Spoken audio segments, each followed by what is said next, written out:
ప్రభునందు ప్రియ పరిశుద్ధులకు వందనములు. 349వ దినము. కుటుంబ బలిపీఠం 2 డిసెంబర్ 15. వర్తమాన పేరు స్పష్టము కాని ధ్వని. స్పష్టము కాని ధ్వని. లూకాసు వార్త 1వ అధ్యాయము 1 నుండి 4 వచనములు.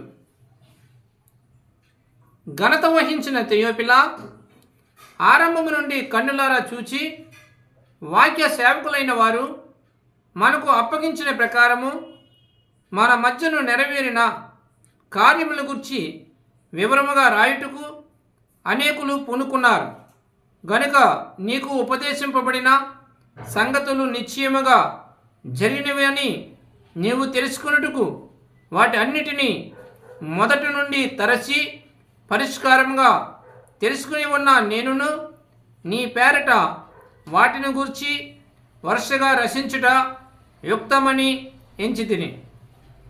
వర్తమాన పేజీ చదువుకుందాం. అసలు దేని గురించైనా ఒక నిశ్చిత కలదా? నిశ్చయమైనది ఒకటున్నది, అందును బట్టి నేను వందనములు చెల్లించుచున్నాను. స్పష్టమైనది ఏదైనా ఉన్నదా? ఏది స్పష్టమైనదో నేను చెప్పెదను. అది యేసుక్రీస్తు యొక్క సువార్త. మత్తయి సువార్త 24వ అధ్యాయము 35లో యేసు ఈ దినముల గురించి జరగబోవు సంగతుల గురించి మాట్లాడెను. మీరు ఆ వచనము రాసుకొనండి. ఇక్కడ దానిని చదువుము. మత్తయి సువార్త 24వ అధ్యాయము 35వ వచనం. భూమి ఆకాశంలో గతించును కానీ నా మాటలు ఏమాత్రమును గతించువు. అది నిశ్చయము కదా. ఆయన వాక్యము నిత్యమైనది. మన సంగములను మన దేశమును నమ్మలేము, ఎందుకనగా అవి నిశ్చయము కావు. కానీ దేవుని వాక్యము మాత్రము నిశ్చయమైనది. దానిని నీవు తప్పకుండా నమ్మవలెను. పన్నులు మాత్రము నిశ్చయమైనవే ఒక అతను చెప్పాను. ఓ కానే కాదు, ప్రభు వచ్చినప్పుడు అవి మారును, వాటి పని అయిపోవును. కాదండి, మరణము నిశ్చయము కాదు. ఎత్తబడుట జరుగును గనక మరణం ఉండదు. మరణము కూడా మరీ నిశ్చయము కాదు. చాలా సంవత్సరాల క్రితము ఆ మాట నిజమే కానీ ఇప్పుడు మాత్రము కాదు. మరణము నిశ్చయము కాదు. ఒక ఉదాహరణ చూపించదను. ఒకసారి దేవునితో నడిచిన ఒక ఆయనను నేను ఎరుగుదును.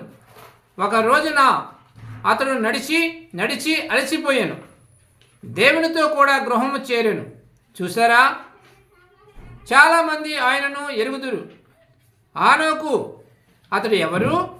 ఈనాటి సంఘమునకు ఒక మాదిరి, నోవాహు ఒక మాదిరి అని గత వారం పాఠములో మనము నేర్చుకున్నాం. నోవాహు ఇశ్రాయేలుకు మాదిరిగా ఉన్నాడు. రూపాంతరపు కొండ మీదను యూరోపులోను పాలస్తీనాలోను చూచుచున్న ఇశ్రాయేలులకు మాదిరిగా ఉన్నాడు. ఆనోకు కనబడకపోవుటను నోవాహు ఎరిగి ఉండెను. ఇట్లు అనుకునేను, ఆనోకునకు ఏమాయెను? ఆనోకునకును ఏమి సంభవించెను? అతడు ఎచ్చట ఉన్నాడు? ఆనోకు మనముడు నోవాహు. ఆనోకు ఏమయ్యాడు?